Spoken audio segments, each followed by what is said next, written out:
What is up, everyone? Welcome back to another episode of the Prospect Talk podcast. You're back with the boys, Danny, Doug, Eli, Fernando.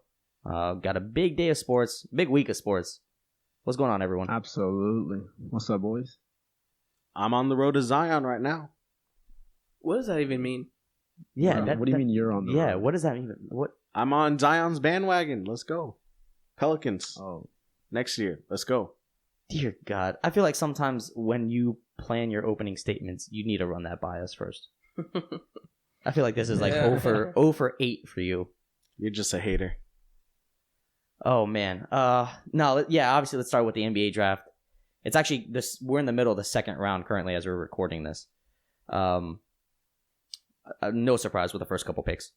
You got Zion, Ja Morant, RJ, DeAndre Hunter, Darius Garland. I want to say I told you so. Jarrett Culver going 6. People had him slated towards 9-10 where Cam Reddish ended up going. But Jarrett Culver is one of my favorite players in this draft. I really like what he brings to the table. Yeah, great player. He's a good player. Good fit for Minnesota. Yeah. that's a good pickup. I feel like that's a great pickup for them. There's a lot of movement in this draft, I feel like. For sure. I think when they recapped it halfway through the first round, it was like 6 trades or 7 trades had already been made. What are your guys' big surprises or big takeaways from the draft so far? Well, go ahead, Doug, since you had a hot take before we even started this. How is rooting for Zion a hot take? But I'm actually going for another Pelicans pick as my favorite pick. Most surprising pick, I guess, would be Jackson Hayes, the center out of Texas. Pelicans picked him up with the 8th pick. He's a 7-footer, quick, mobile, huge rim protector. He's a big lob dunk guy. He just needs to improve his low post moves. But they got Jahlil Okafor, who kind of cements that. So they got a good 1-2 punch at the center position. How do you think those guys fit with Zion? I think they'll fit well because they're low post players. Zion, I don't really know exactly. Like, they got to fill out with some more shooters around him. It's hard to see or say what Zion's going to exactly. be or what his game is going to transition Because no one into. really knows. He was just so much better than everybody in college that you didn't have to see his skill. He was just a man amongst kids. Yeah, you never really see his skill set in the low post. You saw flashes of when he would handle the ball and taking it up the court, but like you didn't get a full taste of what he can or can't do. That's what makes me a little apprehensive about Zion, to be honest with you. I feel like in college, all we saw was that he was a dunker. That's it. I just think it's exciting, like his ceiling is so high. Yeah, I think that's what you got to go off with Zion is his ceiling. But that's just because he's so athletic.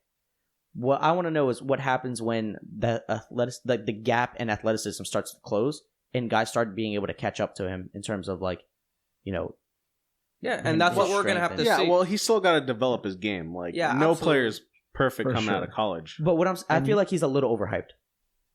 Well, you kind of saw, I think, a little bit with LeBron, too. LeBron early in his career, when he came out of high school, Don't ever compare Don't do that. LeBron and Zion. I know, but he was not even close to overhyped. No, the problem is... All right, let's hear you out. I'm just saying, LeBron obviously didn't have the jumper that he does now. So, I mean, it takes, a little bit of time. It takes progressively for you to work on certain areas of your game.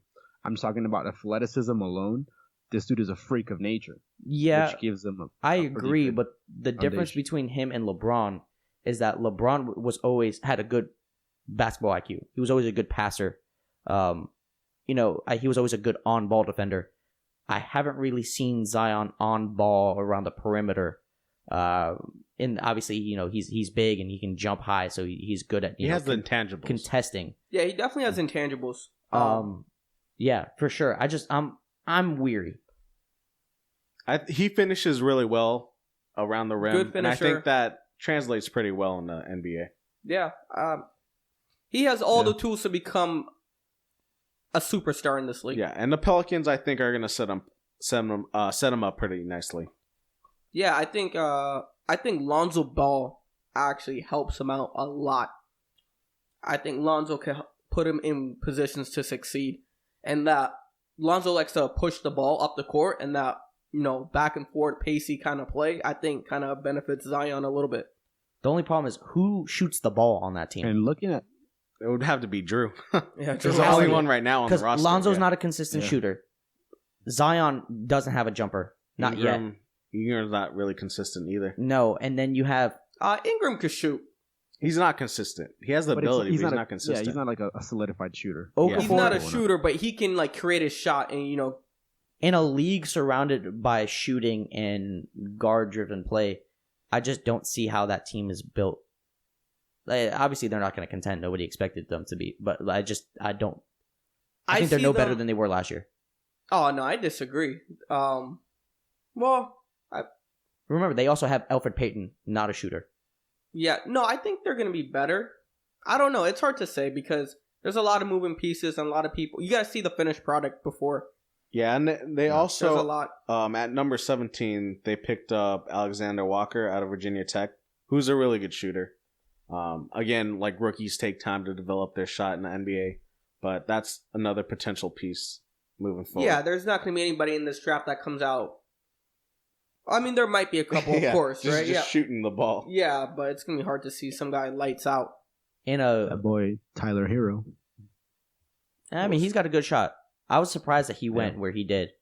But to be honest with you, I think in a guard-driven league, in a guard-heavy league, and the way the NBA is now in terms of its play style, I personally think Ja Morant ends up having a...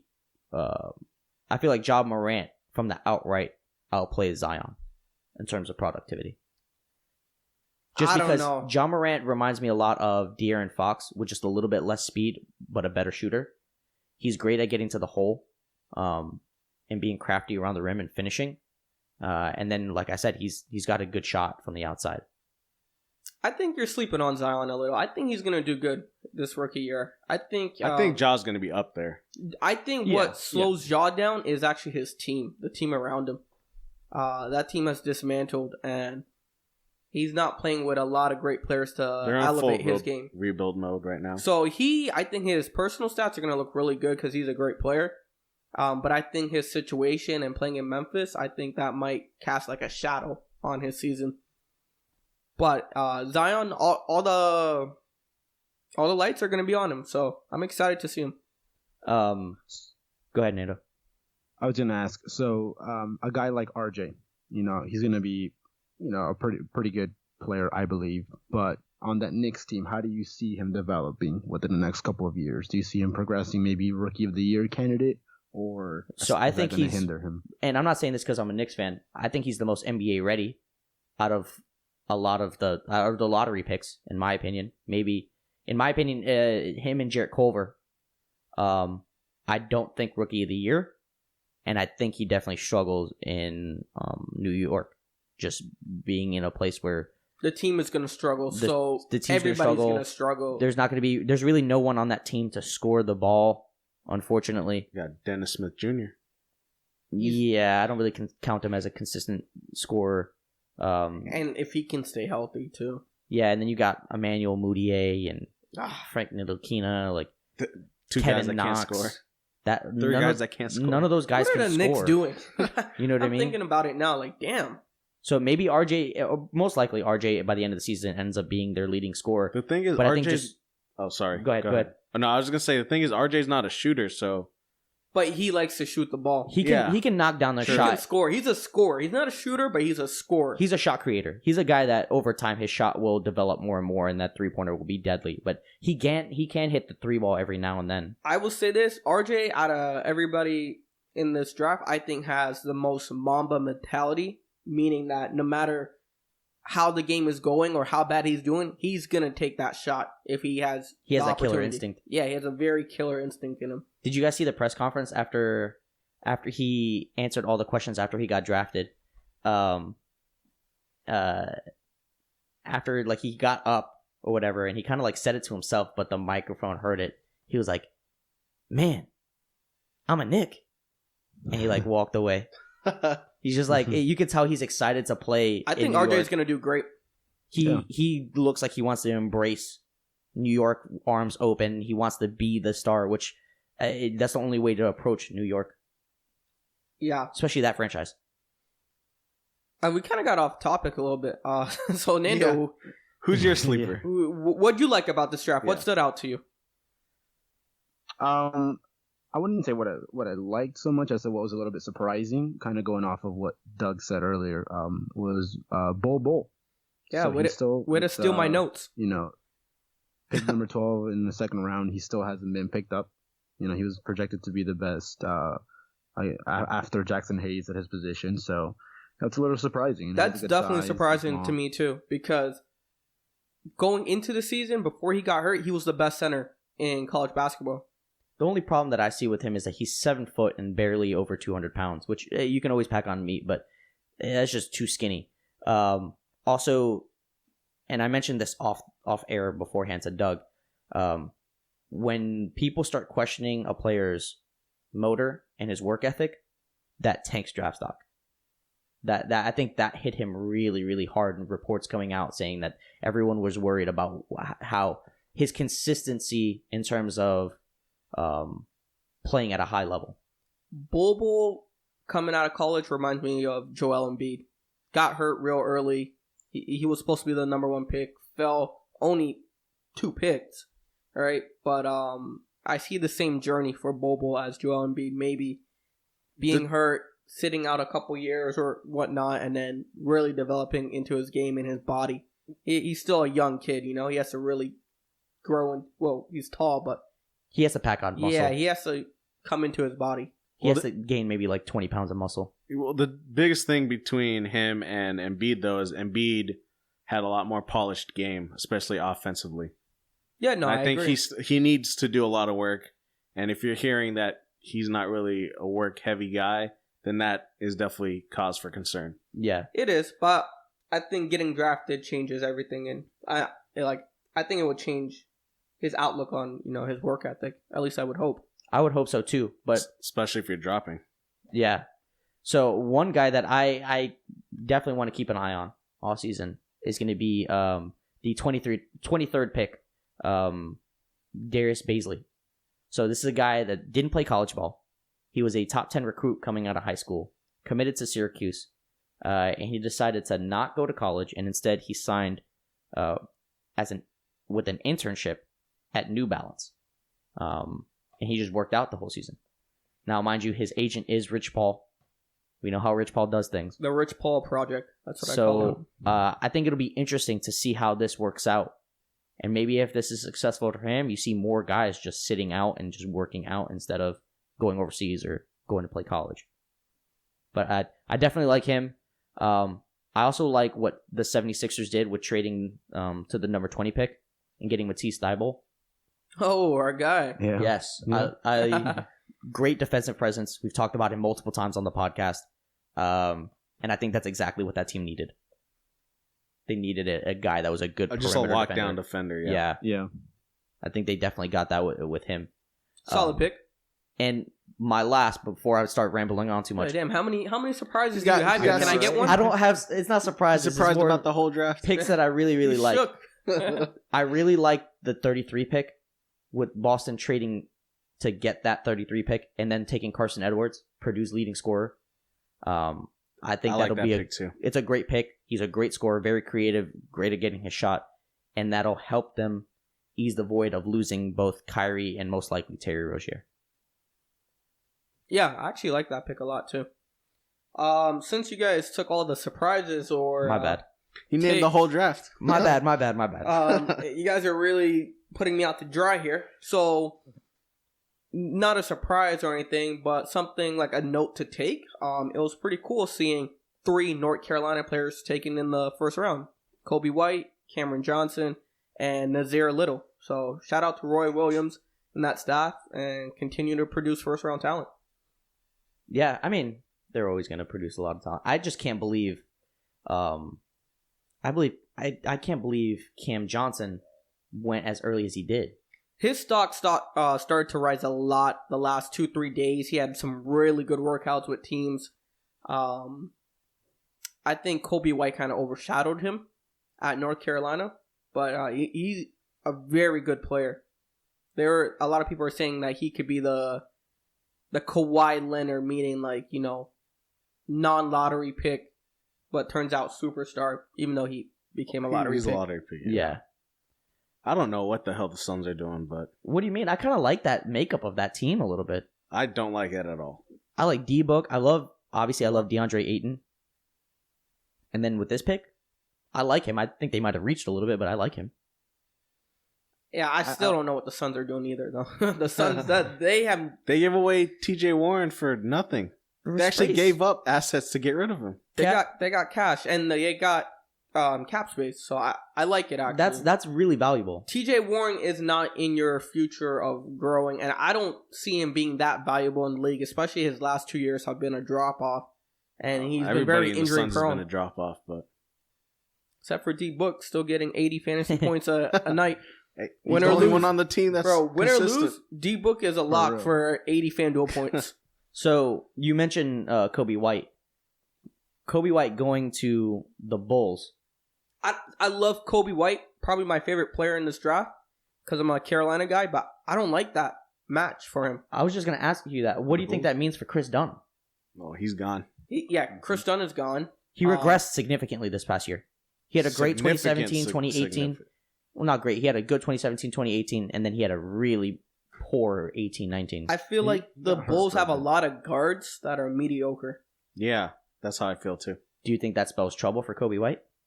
No, because he's gonna start, but I don't know. I just feel like Chicago has been a. It'll help Kobe White stand out more. I think we sleep on Zach LaVine. He's the best player on that team, hands down. Oh yeah, of course. Down, yeah, I without was a just waiting doubt. until one of you mentioned him. I like Zach LaVine. Zach LaVine's a monster in this league. Minnesota messed up. They should have traded Wiggins and kept Zach LaVine. The problem But is it's nobody just wanted Wiggins. unfortunate because he gets hit with that injury bug too. So once he's able to be on the court, then he becomes pretty. When he's on the effective. court, best dunker. baller. He's the best dunker in the NBA. Yeah. Hands down. He got buddies. It's crazy. Well, he won't be once Zion's in the league. I'll still take Zach LaVine in a dunk off. Really? Yeah, bro. Did you not see his 2 titles? With Aaron Gordon, that was one of the best. No, but chill. all Aaron time. Gordon got robbed of that one. Aaron Gordon deserved that one. I agree, but those they just went back and forth the whole time. That was phenomenal. I love watching that. No, I agree, and I think he's learned to develop his shot more. Oh, he can shoot. and- He's not just a dunker. He can shoot now. Yeah, and creating his own shot. Yeah. So Doug, earlier today you mentioned you really liked what Atlanta was doing with their picks. Oh, I love Atlanta. Touch on that for me. Oh, he So- loves Atlanta. What do you like He was about really Atlanta? passionate about that. Bro, ATL, the place to be. Okay, so they had the number 4 traded up for the number 4 pick. Got DeAndre Hunter, who's a immediate plug and play player, awesome shooter. It's really gonna help that team a lot. And then at the number 10 pick, they took Cam Reddish, who dropped a little bit, but another promising player that just fits well on that team with Trae Young, Hunter, Reddish, Huerter. How do you pronounce his name? The shooting guard. I don't. Huertas, I think. No, it's something like that. It's like Huerta or something like that. I can't pronounce his name, but he's a good player. Ooh, this just in. Bol just got drafted by the Miami Heat. There you go, Nando. You wanted him so bad, Nando. With the 44th pick. But how do you like that? How does he fit with all those centers you guys He have? doesn't. It's tough, but I mean Hassan Whiteside. I mean, at the end of the day, he hasn't been able to produce. I think He's to the gone. level that he could be.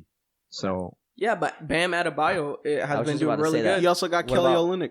Yeah, what? yeah, But the thing James is, Johnson in there too. Kelly Throw Bobo in that mix, boy. Kelly can play the 4 though. So And so can James Johnson too. yeah, But they put Winslow at the 4 at times. No, Winslow's now He's their not- point Oh guard. yeah, they moved him to the point. Yeah. He just played like every position. I feel. I don't know he, what's he supposed got to be drafted as a 3 or a 2. He got drafted as a 3. Winslow, I think, as Yeah. a 3. Yeah. Yeah, Yeah, I he think came it's a in 3. as a 3. and now they've just slowly. He- He's the one. Winslow came into the league as a 3-and-D guy. Then they found out he can't shoot threes. So Now they moved him to the 4. They moved him to the 4, but Can't guard 4s. he can't guard 4, so now he's the point. Because they want him to body point guards. I mean, I feel like you're about to say something slick. I'm Eli. not going to say it, though.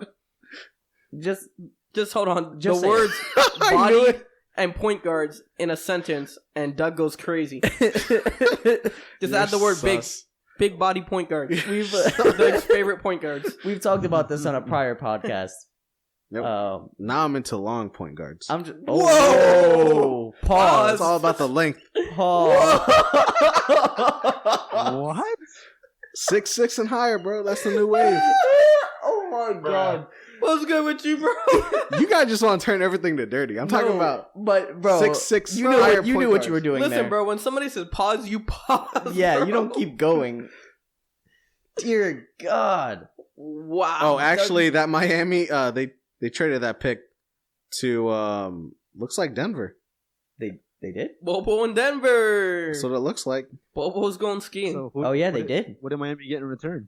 Nothing. Jokic. Ooh, I'm down. Doug, your boy Isaiah Roby just drafted by the Pistons. Oh, that's another player I like. He's going to be a good role player in this league.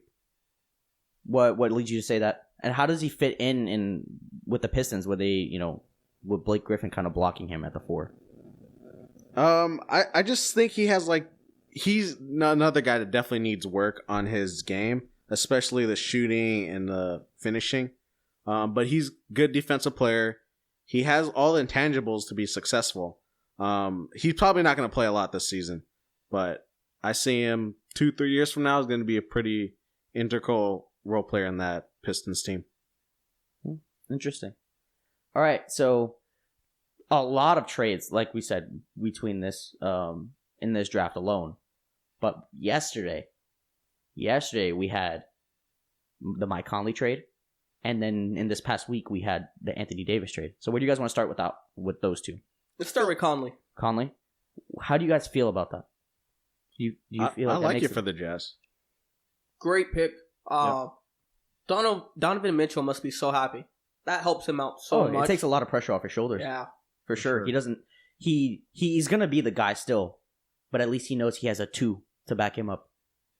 Yeah, who might be better than him, honestly. Ooh. How do you feel about the pieces they had to give away for Conley? I think that wasn't too bad. I feel bad for Jay Crowder. This guy's always on the move, Yeah. Bro, Jay Crowder. and he's a solid role player too. I feel bad because he's valuable. I mean, I get that's why everybody trades for him because he's a valuable guy. But at the same time, it's like, damn, can he find a home? He's valuable enough to trade for, but not to keep. Exactly. Yeah. Yeah, he's still expendable, Yeah, he's expendable. but he's still a guy you'd want on your team. Yeah. Which it's a very weird place to be. I like his game. I feel bad for him. But do you think that was the right amount for what they got in return? Or do you think it was lopsided? It was even. Yeah, I'll say it was even. Because the Memphis got Grayson Allen back. Good young player. You still don't know what he is, but he's still a good young player that has potential. Got a first-round pick out of it. Cleared Mike Conley's contract. Yeah, I was just dumped about the to say that. I contract. think that's the biggest thing. Yeah. And I think that helps Utah a lot. Utah needs another Utah needed that. dependable scorer. So what? Ricky Rubio's a free agent, right? Yeah, and then rumors has it the Pacers are looking to sign him. I think that'll be a good fit, team up too. with him and Oladipo. That'll Yeah. be nice. That's No, I good think, defensive backcourt right there. I think everybody wins in this trade. Yeah, I see a win-win. I love it for Conley. I love it for Mitchell, the Jazz, and Memphis. The only thing is, they're I going to feel start like fresh. that makes the Jazz in a win now mode, and I don't think they're close to being win now. Well, they've always been competitive in the West. I think Conley gives them an edge. I actually like it a lot. I think that makes them better than a lot of teams now in the West. Yeah. I agree, and I think it gives them a veteran presence there, to kind of... And which help kind of mentor feels like some what young they've guys. missed in these battles they've gone up Yeah. against the Rockets and OKC, even though they've beaten OKC. But Yeah, And I they've think always... that if you look at their squad, you have Rudy Gobert, who's pretty decent on the inside. He's a monster on the Great defensive defensive end. guy. Yeah. You have you have Joe Ingles, who's proven to be a pretty solid number 3. the They have slowest, some best pieces scorer there in the that league, can like the push them slowest along guy that that Western can Conference. score. I'm not a fan of Joe Ingles just because every time I take him in FanDuel, it's the wrong night. I'll take him and he'll have 10 points for me, and then the very he's next not night a he'll guy have that 40. screams He's not a fantasy athleticism guy. and stuff, but Yeah. he can produce. The thing is, he can be. Like some nights he goes off, and it's like, oh man, he was the pick. And then the other night, like you take him thinking you're gonna. I don't know ride a hot how. streak. I feel like I could take Joe Ingles. I feel like every time I pick Joe Ingles, it's on the wrong night. I stopped taking him for that reason. Like I feel like Joe Ingles' like part-time job is like a Publix grocery shopper, like a bagger. He's out of Australia. Jeez. From the down under. So no, I think we Let's can go all with- agree that's I'm gonna bypass what he just said. 'Cause He texted us that too. He was like, "What do you guys think about LaMelo going to the down under?" I'm like, "What the?" No, I said he's taking his talents to the down under. No, absolutely. We don't talk about LaMelo on this podcast. Oh, you're not a Melo fan? I like Melo. He's my favorite ball. The only Melo he likes Actually, is Carmelo. chill. So what's the order? All right, the ball family order. Because of what happened this I week, agree. LeVar's won. Oh, LeVar's always been number one. I know what you're talking LeVar's about. won. He did the realest move on television. On Ollie. You saw ESPN said they're not gonna have him back. Yeah, they're not gonna like. Oh, shit. But honestly, I think ESPN and I think Jalen Rose and Molly probably pushed this upon them, but I think they took it the wrong way. I actually don't think LeVar was talking sexual. Like the man has a wife. And Like, that's I think also the I way think he it was, talks too. Yeah, I think it was just the way he said it. Like it was misinterpreted, but I don't think he was thinking that way. But ESPN's owned by Disney. It's a very politically correct company, so I can see I why they think would Molly take took it that way, and because she took it that way, it makes all the viewers take it that way. Yeah. But I don't think LeVar was necessarily thinking of like, oh, this is the perfect opportunity. So we actually haven't said what he said. So let's rehash that so everyone that's listening. I wish we had audio. Yeah. Can somebody pull up audio? You can Maybe pull it up on your phone. In the meantime, You're Mr. Audio. I'll vamp real quick while you pull that up. So I'm not gonna lie, I saw that. I heard about it first, and then I was like, let me go check out the audio. And then I saw it, and I was like, yo, I used to not like LeVar, but slowly LeVar is growing on me. The thing And with he's- LeVar is, bro, you got to take him as a comedian. He's a comedian out there. He's he's solely for entertainment. Yeah. I don't take what he says seriously. Neither he's do I. mad funny. But I feel like that situation, regardless of how he said it, it was just a funny situation. Inappropriate if that's how he meant it. But it's just funny the way, how quick, like if that was the intent, how quick he was just to be like, yeah, this is what it is. And he just said that. But You know what I it's mean? funny because all of America was thinking of it, thinking it. What, like? What he said. Oh. Do you have it pulled up? Yeah, here in a second. Man, I can't wait. I laughed the first like 4 times that I listened to this. And I know I'm just going to laugh this one too. It is not going to get old. But real quick, let's get your rankings of the Ball family. Oh, okay, my bad. For me, obviously it's LeVar. Oh, he moved in, vaulted to the top pick. He vaulted to the top pick. Lonzo, because I feel like Lonzo's starting to be like a grown man now and starting to make his own decisions. LaMelo, and then LiAngelo, because LiAngelo's kind of just the bum. He's the Doug of the group. He's misunderstood. It would be you would be the one to identify with him. You legit just proved his point by Well, saying that. he's actually last on my ranking too. I would just flip Lonzo and LaMelo. I think LaMelo is my number 2.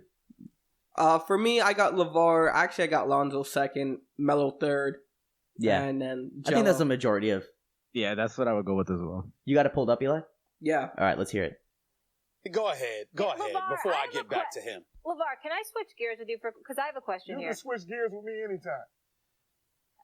Let's stay Oh, focused here. Lord. All right. Yeah, so... Yo, Stephen A. just saying, "Oh Lord." Yeah, he's just being like, "Oh my god." Oh, but then again, like Eli said, I don't necessarily think it was.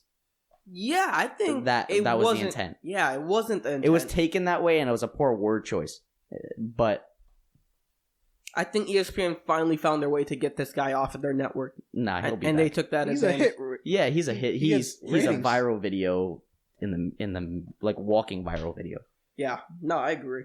I just like their reactions. You hear it go just like, okay, and then you hear Stephen A. just be like, "Oh Lord." Yeah, I really want to know if Jalen Rose try to throw the hands Throw after the hands set. afterwards. He was like, Yeah. "Yo, what's good?"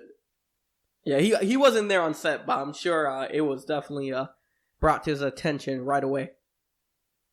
So hold on, let's get back on track. because we were talking about. Dear God, what were we talking about before? What were we talking about? How did I we don't get even know here? where we were. How did we were talking about Mike Conley's trade. Oh yeah. Okay, let's go back to. Let's talk about the AD trade. That's what LeVar Ball does. Totally derailed what we had planned. We had no intent on even talking So about we that. had a consensus. It was a great trade all around. Yeah. There was no losers here. For the Conley trade. Yes. Yes. Moving to the AD trade. Moving to the AD trade, Okay. I think the definite losers are the Lakers. Oh, not the Lakers. You didn't even know. The Pelicans. Really? I think so. Definitely losers? I think anytime you lose a player of that magnitude, there's no players or picks that could ever guarantee that was a benefit to you. Like maybe down the line, we won't know for 10 years, I think, just because of... But I think for the situation they were in, they were winners for the trade. I think they definitely got a big haul, which I didn't expect. You got Zion, and then in the trade, you also got... Well, Zion softened up what you were seeing, right? So you got Lonzo, Josh Hart. You got a pick that you end up You trading. got a lot of picks. Ingram. You got Ingram, 3 first-round draft picks. So you get 3 first-round draft picks. One of them is unprotected. And then you got pick swaps on the 2022 draft. So apparently that's the draft where the high school players are going to come in. So that could be crucial. Yeah, no, I think they got a lot. I think What did they end up getting with that 4th pick that they got for this year's draft? they traded it to They the traded Hawks, it to Hawks, right? and they got 3 picks out of that. Yeah. So I don't think they lost here. Lakers definitely didn't lose. You got, I think, a top 5 player in the league. Yeah. You're pairing up 2 top 5 players. I think that moved the Lakers to, if not the favorites, one of the favorites to win. According to Vegas, they're the favorites. According to Vegas, yeah. the problem is who do they? You can't even tell me their starting roster now. No, right now it's not done. It's if not you look done. at it, they have 5 players committed to being on their roster. Are we talking about the Lakers? Yes. I don't I even mean, know if they have that because yeah. they're trying to trade everybody. They legit. They're trying to wanna keep only trade 3. them. So Yeah. who the hell do you put on this team now to build around these 2 guys? So they'll have money to do a lot of things. The consensus is they want to get Patrick Beverly, they want to get JJ Redick and Danny Green. Those are the 3 they're really after. That's really doable. I don't know how Danny Green fits on all of that. I don't like that fit for him. I Is think they just KCP want still shooters. on the team or no? No. No. Bro, he's been gone. Rondo's gone. Technically. Well, yeah. They're probably not... after the stuff that happened at the end of last season. Yeah, I doubt they re-sign him. Yeah. But KCP, his contract expired this year. Stevenson's gone. Yeah. That's where I would keep all these Lance 1 for year... fun. Just for entertainment. For value. entertainment. Keep it light around the locker room. I like him just because yeah, he's I a like spark Lance. plug. Definitely. He's the guy that He'll probably every come once in a back while in a- he can come off in the a bench minimum. and light it up for you. Yeah. I definitely think so too. I'm not ready to deem the Lakers as the favorites in the West. And I I'm think not, that's I'm what not people- ready either. No, it's still the Warriors. But, nah. Bro, we're decimated right now. Oh, well, yeah, that's true. I forgot about that. I don't know. Actually, I don't know. I got to see how the roster comes about, but I think they're definitely in There's the right major direction. power shift going from the West to the East right now. Because you Oh, see, I was saying that last year. I was saying I think the East is already better than the West. yeah, you have the Lakers who knows what's going to happen with them. You have OKC that they're constantly underperforming. You have Houston that is trying to blow up their team. And then you have Golden State who potentially is losing KD and Clay. Well, you forgot Denver. Well, Denver, I would say, is probably the bright star of that conference now. I honestly think if the Sixers were in the West, they would have went through the West last year. You think so? Yeah. They gave Toronto everything and some. We legit escaped from like the luckiest bounce ever. Multiple bounces. Yeah. No, I definitely think that all the power's in the East now. Just look at how loaded the East now is. Just Portland making it as far as they did. I wouldn't can say see all that the power shifted because, in recent you know, years, for now sure. Boston's gone because they were part of that. It's really the Sixers, the Bucks, the Raptors. Well, now who knows what happens with the Raptors if they can sign Kawhi or not. Yeah, exactly. You have a good chance. It's Then only we have a between good the chance. Raptors So and the as it Clippers. stands today, it's those 3. Do you think they could run it back if Kawhi comes back? Oh, absolutely. I don't think we'll win it again. Back to back, I think we'll definitely be tough to beat, though. I don't know. I feel like for the last 4 or 5 years, we've seen, just a couple of teams be able. You can say like, okay, these are championship teams, right? It was before in the last like 6 years, you had, like Miami, Cleveland, Cleveland, and the Warriors. and the Warriors, right? But Yep. now I feel like it's all over the place. Now And everyone's good now. There's a lot more parity. Yes, I like it. which is great for the NBA. So that everybody's saying like the meme going around is Kawhi Leonard brought like the balance back to the NBA. He did. Yeah. He did, and he can shift it again by depending on where he goes. Like he's legit Thanos. Like he just snapped his fingers and like the balance of the Just like NBA. He that. snapped his fingers, and two of the Warriors players are And then his out for a second whole ring year. appeared. Yeah, No, I agree. I'm actually 100%. really. I think the NBA season is the most exciting, in a long time. Going into this next year. I think, and I just a lot love the of way power shifts. I love the way the NBA does their free agency and their off season. I feel like it's always exciting. The NBA is definitely the best organization in sports in the U.S. And then also, especially now going into this year, we don't know who's going to win it all. Where the last 2-3 years, everybody's like penciling the Warriors and the Cavs, Yeah, right? And it happened, right? You pencil them in 3 years. 4 Oh yeah, 4 years, yeah. 4 years, 4 in a years row. straight. And Right. that was terrible for the NBA. It was horrible for the NBA. And now it's so wide It open. was good for me. You have team. So let's boil it down. You got. I'm disregarding that statement. You got Milwaukee. You got Philadelphia. Potentially Toronto. You got Denver, Portland. Golden State's still going to be good. OKC, OKC, Houston, Houston. You can never count out the Spurs. Spurs, and then there's fun teams to watch like Utah. Utah's a good team, but we're gonna have fun teams. Like I think Sacramento is gonna be a really good team this year. And I think they're gonna be fun to watch. Phoenix. Phoenix, I still think they're on the lower I'm half not- of the spectrum. I'm not watching Phoenix basketball. Yeah. I'm Nah, sorry. I like what DeAndre Ayton brought to the table. I like D-Book. I think they even have a good chance of maybe even getting D'Lo now that they have a little bit of cash. If they get D'Lo, then that brings them into the conversation. But I think the Nets could be interesting. watching the Pelicans, everybody's going to be watching them to see what happens with that team. That's going to be a fun team to track this year. There's a lot of good stories in the NBA right now. And the Clippers. The Clippers are They're a good player with no away one. from being probably the best team in the NBA. Yeah. People will say if they get Kawhi, they're the best team. To kind of go on off what Danny was saying earlier about the free agency, what I like is that it kind of keeps them relevant through the off season, and it kind of keeps you still like interactive and Yeah. interested You're always talking about basketball. in a bit. We're always talking about basketball. Like with football's the worst off season. Because right now, like Chill. Hockey is, bro. Hockey's off season is ass. no, what do you mean? There's already been a lot of moves already in hockey. There has been. But And- nothing like noticeable. Like nothing like no stars have been like shifted around. In the NFL, it's the first month of the off season. There's a lot of movement. I feel like the first 2 weeks. Yeah. And then after that, it's dead. Yeah. All then the way you got the until draft. August. And then yeah, teams lock in, they get into training camp and all this stuff. Yeah, They're not nothing worried happens. about because you got to kind of.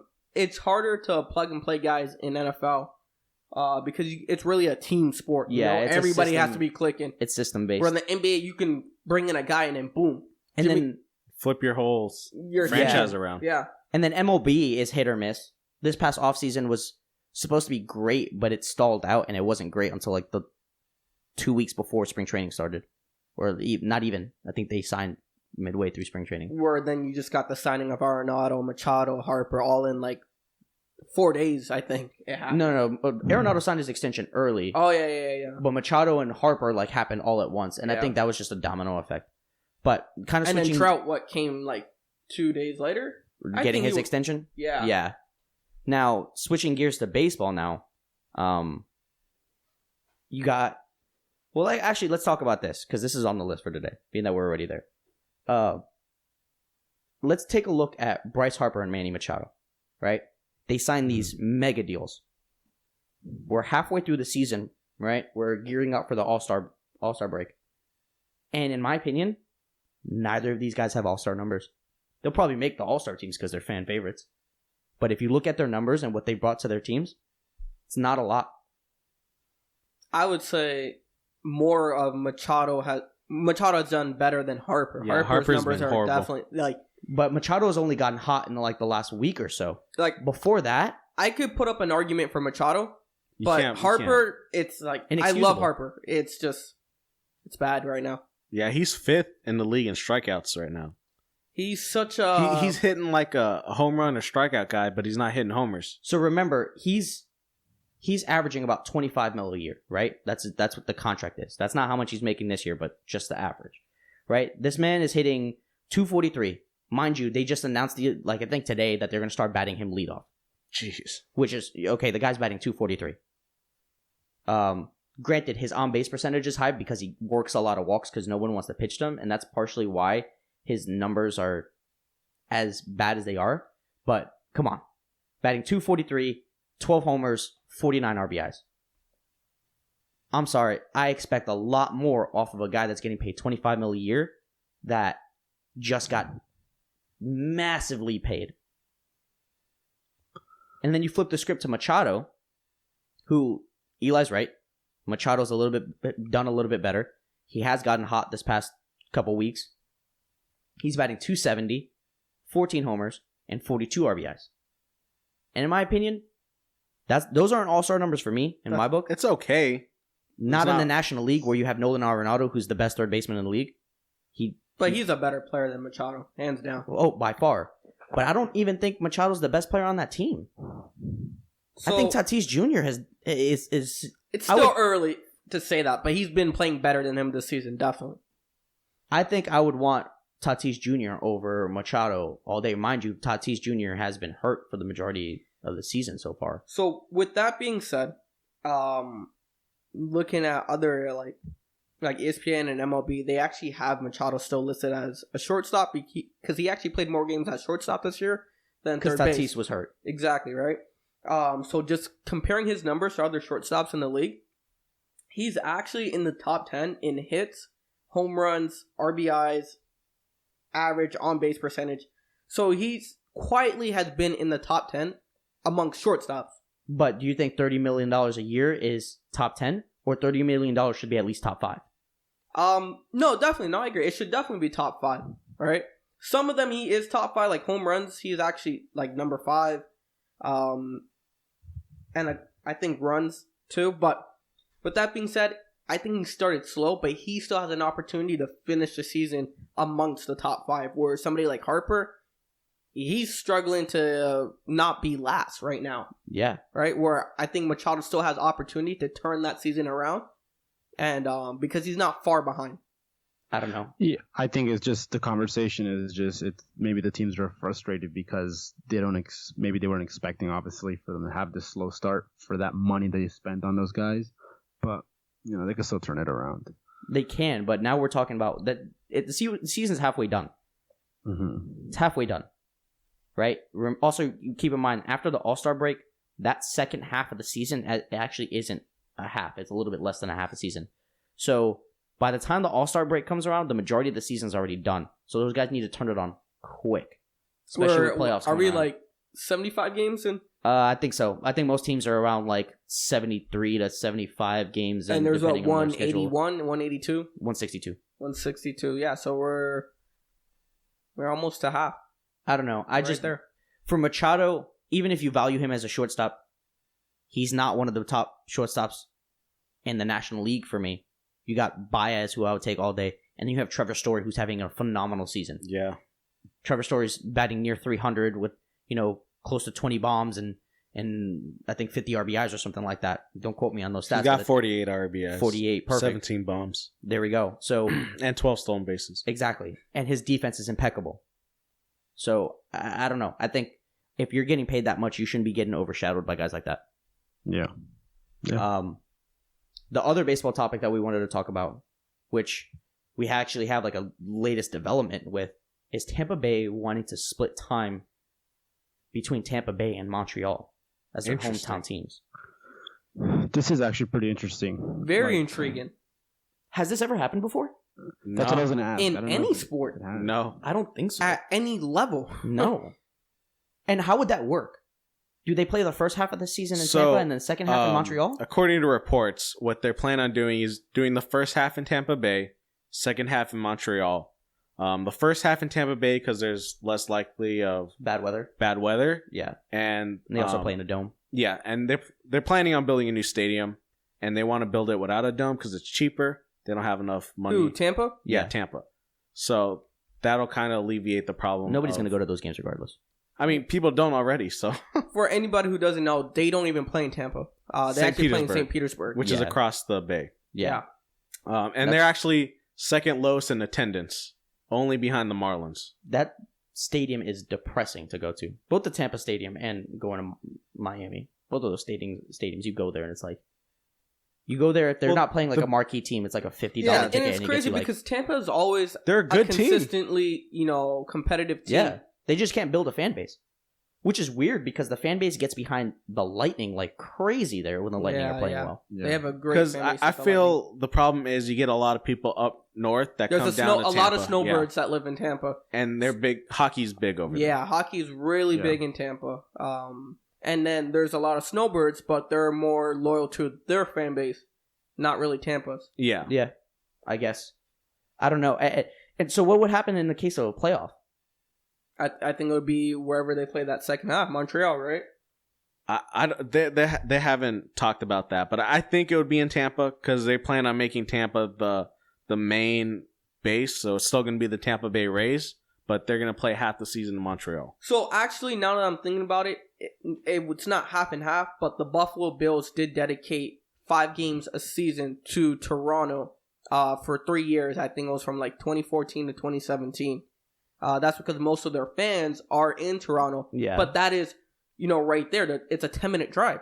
It's a Montreal it's the and other Tampa side of the is country, two different countries. Well, so it's Toronto and Buffalo, but different side of the coast. yeah, north and south. This is super far away. Like, this is crazy. I think it's great for Montreal because Oh, phenomenal. That's a great city that will be loyal and get behind that team. we saw it with the Expos.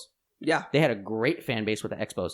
And they were pissed they moved to Washington. Yeah, and the problem now is that do you still have a lot of Expos fans there? That fan base kind of didn't know where to go, and now they have to root for the Blue Jays because that's the only Canadian team. We out here. But Toronto's not. It's not feasible to ask somebody that's from Montreal to consistently go to games in Toronto. You know what I mean? Just because that's a hike and a half. That's yeah, like what, I going mean, they definitely won't be watching. Going to San many Francisco games, to New but- York or LA Well, to New York. nah, not it's not that far. that. Yeah. Whoa, No, it's well, like it's like isn't it- it's Chicago coast to and New coast, York. right? It's more like San Francisco to LA. Isn't it coast to coast though? No, They're like neighboring. Like legit. Oh, They're right. Quebec and Ontario are That's right like beside each other. Ontario. Yeah. I think it's like a Okay. 2-hour drive or something like that, right? It's about a 4-hour drive. Yeah. So It's still tough to catch a baseball game, drive 4 hours. that's like we live in Orlando. That's like us driving to Miami right now yeah. Yeah. to go But catch a game. getting into Toronto, that city is crazy. So like you add another 3 hours because of traffic and like traveling. It'll be a headache. I'm happy for Montreal because I feel like they deserve a team. I hate Montreal as a city because I'm not supposed to like them being from Toronto, but they deserve it. They do. That's a city that will get behind. And the I would team. love to see eventually Tampa maybe just completely transitioning to being just a Montreal team. I think it'll be So- years before that happens. And what does this say for the league? Because this is going to pioneer maybe something happening in the future. Do you think, or do you think it's exclusive? I think maybe only not for a even team just like Tampa Bay? to your point, Nando. Maybe not even just MLB, but other organizations, right? Well, and you see it in the NFL already. They're playing games in in London, but I think that's a little bit different. I think that's for exposure for the NFL in different countries. Yeah, it's more of a I marketing think with aspect. Canada, it's just catering to the Canadian fan base because, we watch American sports. yeah, and Canada, they play a lot of baseball. I mean, everyone thinks of them as hockey, but they do, like, in places like Toronto and places like Montreal. Like, they Vancouver, British Columbia. If you watch the Little League World Series, our teams actually always come from Always. British Columbia. Yes. Never Toronto, Montreal. It's always from there. And even though, like Montreal's a big, Canada's a big, baseball potential. It's at the end of the day, it's still a marketing, opportunity for the MLB too, because they're bringing the exposure to another. To city. expand, It'll yeah, expand their absolutely, payroll yeah. too, because Tampa Bay's like for the past however many years they've been lower portion. That's a good point too. Payroll. Maybe that helps Tampa Bay with, maybe being able Attendance to sign issues, yeah. not only attendance but revenue in terms of signing free agents. Maybe they'll be able to sign the pitchers that they always lose. Now, yeah, true. Yeah. But so my problem with this is that it's bad for the players. Of That team. must It'll suck. be yeah. horrible for the That players. So they're already Traveling, traveling a lot, and now you're adding in another home city. So now, not only do they probably already have multiple residences, but now you're asking them to get another residence in Montreal. That should be provided by the team. It should be. And then now you're going to be paying taxes in 2 different countries? Because you're a resident? Yeah, exactly. Like, what? That's going to... Still, they might be able to get the free healthcare now. They might like that part. Tampa Bay might need that. They need to cut costs wherever they can because they're just a low revenue team. The city of Tampa or St. Pete or whatever does not deserve the Rays. The Rays is a great organization, great ball club. They deserve a better fan base than what Tampa has given them, period. I agree. And in the last 10 years or so, they've been consistently average to slightly above average. Yeah, I mean, they made it to the World Series, 10 years ago? Yep. And Yeah. even then, I feel like we They have usually low encounter payroll. a lot of Tampa Bay Rays fans. Like, Yeah. Nah. and especially Like, those games didn't sell out. in all honesty, I feel like In the World Series? Yeah, legit. Damn. I'm not even joking. They didn't Jeez, sell out. that's horrible. I feel like in living in Central Florida, right, we're only like maybe an hour and a half away from Tampa Bay. But I feel like the majority of people that we meet here, you feel like they should be Tampa Bay Rays fans because they're the closest. But a lot of people are Braves fans. I would agree. Yeah, a lot of Braves Yep. fans. A I see lot a of lot of Braves Red fans Sox here. fans. Yeah, but Well, that's just because people no, migrate but he's from talking north. about Floridians. Oh, Like, like Floridians actual themselves born Flor- okay. are actually Braves fans. Yes. Absolutely. Yeah. And then obviously as you get closer to Georgia, like of course. Look, But Floridians, they're not loyal to any team in Florida unless it's a college team. yes, unless it's college Yes. football. Then you can't question their If loyalty it's or anything. FSU, And then UF, there's diehard UM, fans for those teams. Yes, Yeah. then it's diehard. But anything professional, Magic fans are terrible. Tampa Bay Rays fans are terrible. Bucks Miami fans. fans are terrible in terms of Miami Marlins and Miami Heat, All right. including you, Nando. I know you're a NFL. Miami Heat fan. You're I terrible think too. Miami Heat might have the best fan base out of all Florida teams. Out Yeah, of all probably. the organizations, I don't- Professional Miami. footage. I don't know. Tampa Bay Buccaneers fans are diehard fans too. They are They're just too, miserable. but I think Miami, I think Miami has a little bit better culture there. I'll tell you this though, the worst organization in Florida, the second worst is probably the Jags, but the worst, Florida Panthers. the Florida Panthers. Jeez, People forget that they exist. they are horrible, dude. Somebody offered me tickets, and he's like, "Look, I'll pay you to take these, and I'll buy you a drink. Just come with me." I'm like, "Geez, the games are that bad?" He's like, "Dude, nobody comes." Did you They go? need the attendance. Nah, fuck that. Ooh. I'd rather play FIFA. This just in. My Knicks just took Virginia guard Kyle Guy, the same Virginia guard that was lighting it up in during March Madness. Joe Harris, little brother. So that's your player comparison pick, Eli? Kyle Guy and Joe Harris? Absolutely not. They just remind me of each other. You're saying like in resemblance. Yeah, Oh, white guys. that's all. On to, I think we're kind of running short a little bit on time, but we want to definitely talk about soccer. So Nando, what you got with soccer this week, bro? Actually, this was a topic from the guy to your right over there that he submitted. Is Neymar overrated? Are we really asking this question right now? You're asking a Brazilian if Neymar is overrated? I don't think he's overrated. I think he's a diva, but he's not overrated. So where is he rated? Before you talk, let me see if I can guess this right. So you say because he hasn't been able to live up to the expectations put on him. Yes, because I told you that last night on Xbox Live. But Listeners Nando don't know getting that. called out. but here's the thing. Neymar's getting paid as if he's one of the best players in the world behind Ronaldo and Messi. He is. Has he performed to that standard? He has not. No. So yes, he's overrated. He was supposed to be the guy who can maybe overtake Messi and Ronaldo. He was He was that supposed guy, to carry the torch. right?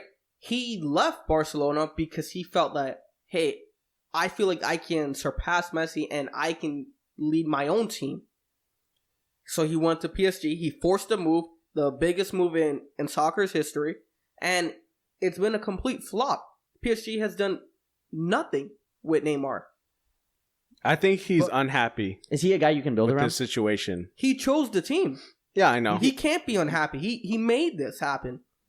He did, which is why now they're speculating rumors that he might be potentially going back to Barcelona. Like, come on. And now he wants to go back to Barcelona because he's not the guy.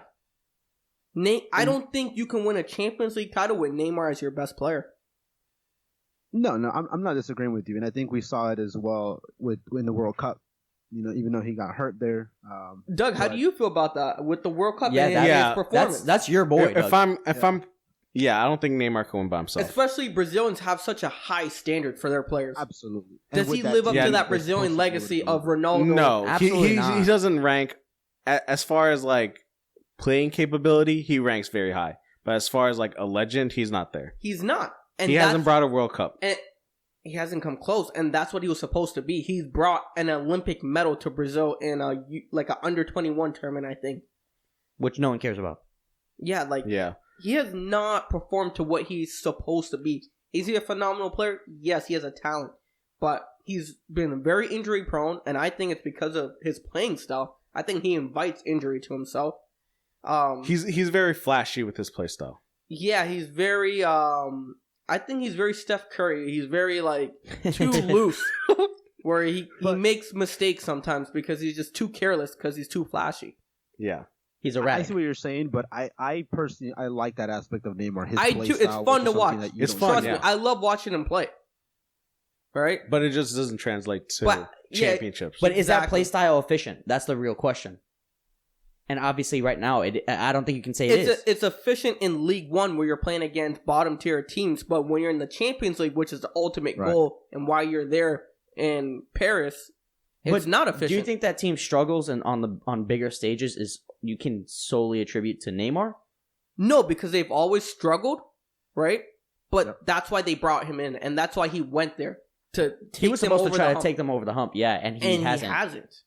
And it's difficult because here's a question too. Let's say he never leaves Barcelona. The trident still stays. They could potentially go on to win a couple of championships. You never know if that would have happened or not. But I think he didn't want to live under the shadow of Messi because he wanted to become that player. But because that's what he's been told his whole life. You are the next coming to Messi. You are the guy to surpass Messi, surpass Ronaldo. You are the guy. And that's why I think he's been overrated in his career. I honestly think that PSG was better off with Cavani and Ibra. They've had better runs in the tournament with that team. That was a better team. With an older Ibra and Cavani he's good, but their best player Cavani was is nice, Mbappe to me. Mbappe is the best player on PSG, not Neymar. Mbappe's Oh, no, nice. well, of course. Mbappe is one of the better players in the world. Right? Yeah. So, with that being said, that is why I say Neymar's overrated. It's almost like my Aaron Rodgers analogy. Where He has he's all a the skill, but great player, phenomenal, all the skill, but it's not translating into wins and what, you're held to. I just think we need to give him a beer, and if he can not chug it, then I'll agree with you. So on that note, Eli, Hold on, I'm sorry. go ahead. Neymar is also sus. I'm going to tell you this. I don't know if anybody knows this, but there's a lot of rumors. If you watch pictures with Neymar and his sister, they are too close.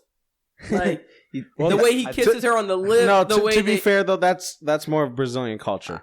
Chill, bro. He's Yeah, the only but Doug, Brazilian I've I've never ever... seen Do you you do like that, that with Doug? your I've never sister. seen Yeah. you No, do but that. I'm more Americanized. I don't know. Does your mom do that to you?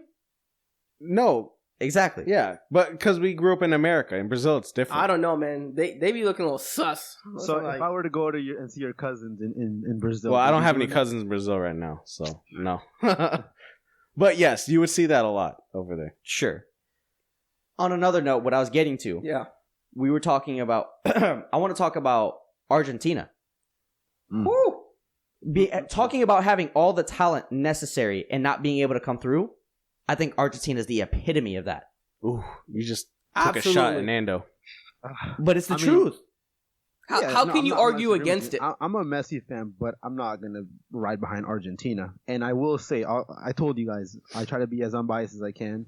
Messi is to blame as well for them not being able to succeed, both on the pitch and for the decisions made to not bring players to help them succeed. Absolutely. Messi's a diva. But I also think that team it's a good team. Well, like if you look at the individual pieces, it's Individually, they have all the talent in the world. so what's going on that they cannot be a cohesive unit?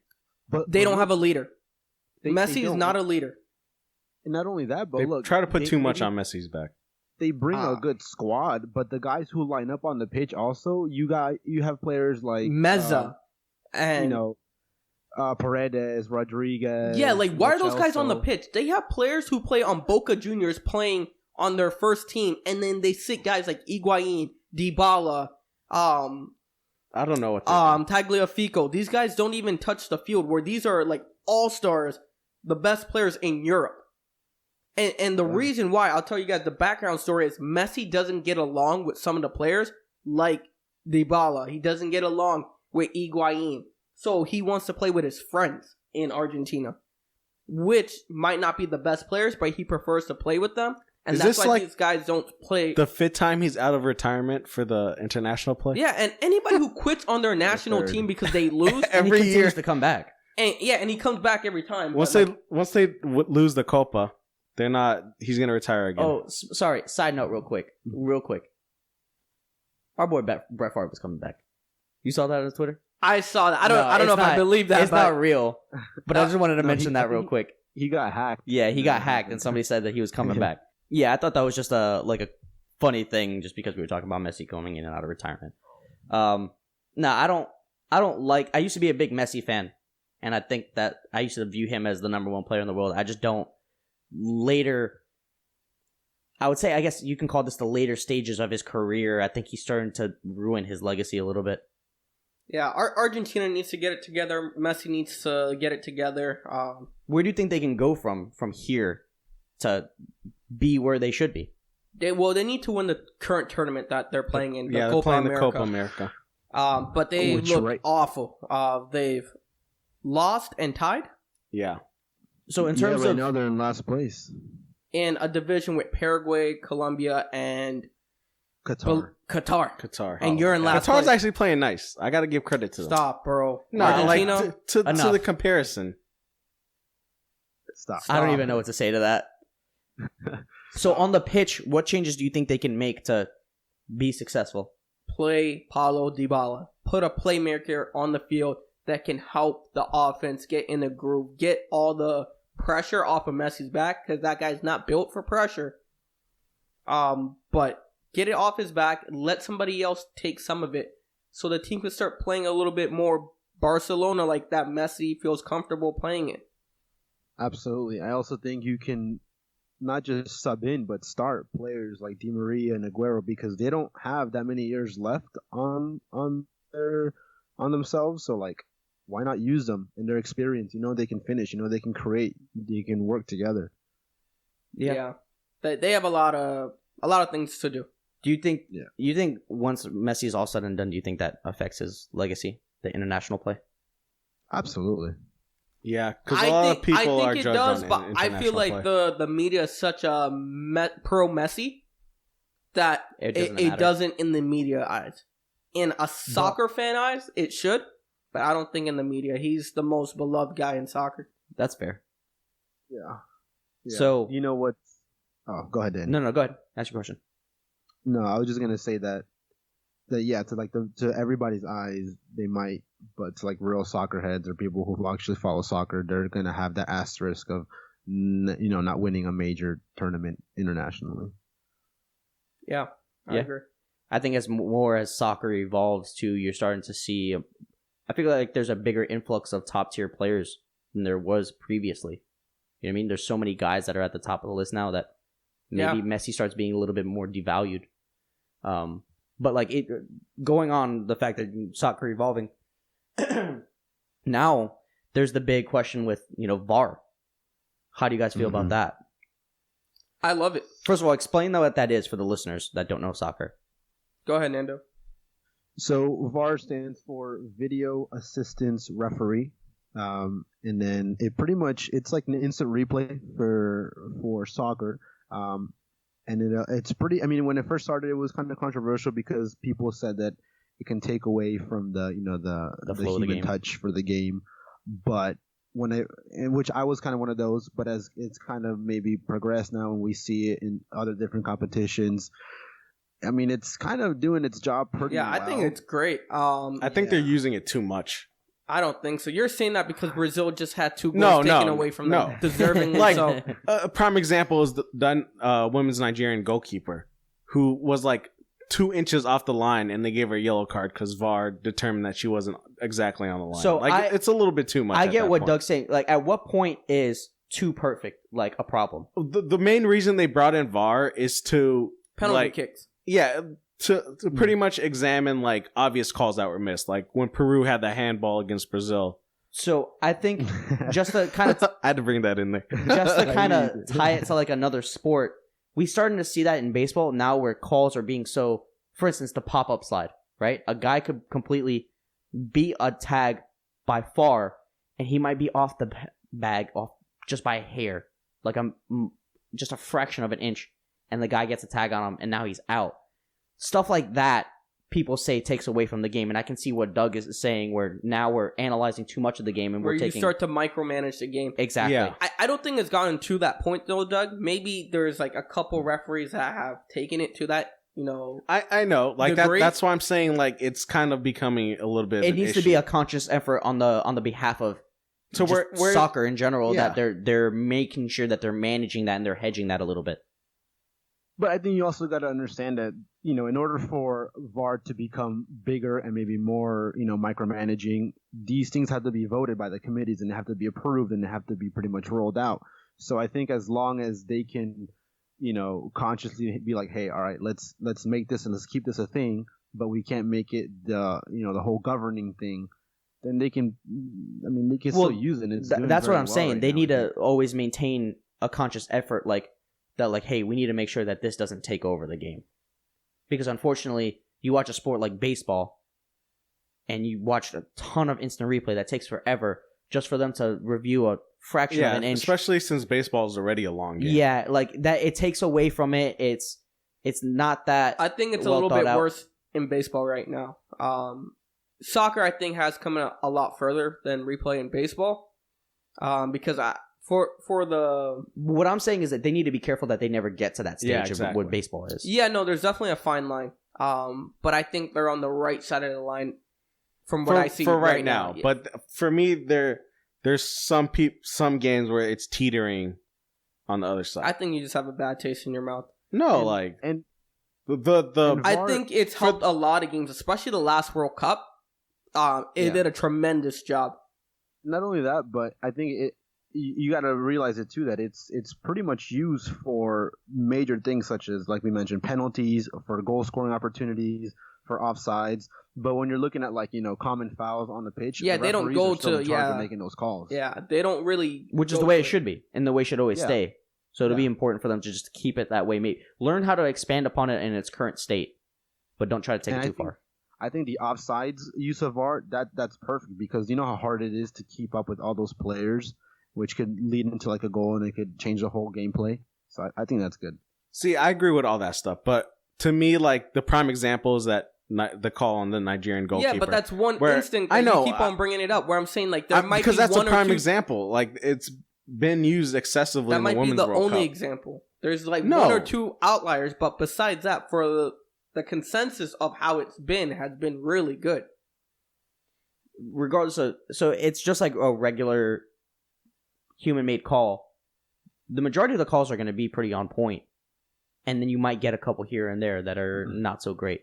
It's going to happen regardless. Yeah, in any sport that has instant replay, Not even with just instant replay. If you just look at sports that just have just normal referees, there's going to be some times where things don't go right. It's just more of a matter of making sure that it doesn't take away from the game. Yeah, just Yeah. make sure it That's the stays bottom line. controlled. I think with that being said, I think that might wrap this week up, right? Unless, do you guys have anything else to touch on? No, we're a little bit over time. I just want to shout out the women's U.S. team. Keep it killing it. Plus 18 goal differential. Let's go. Yo. And then also Peru's going to beat Brazil tomorrow. So Psych. We'll see what happens. Give us a big shout out to the men's Canadian soccer team. Keep doing work in the Gold Cup, even though you just took an L to Mexico, the best team in the tournament. But keep on moving, boys. Appreciate and it. Alex Morgan, we wish you a quick, speedy recovery. Yes, by all means. Thank you for listening this week. As always, check us out on the social media, Prospect Talk _. Be on the lookout for a very special, funny clip on the Instagram this week. Yes, guys. We're Follow. gonna have a little treat for you guys. Follow, this week. subscribe, comment, tell your friends about it. Yeah. Thank you. Peace.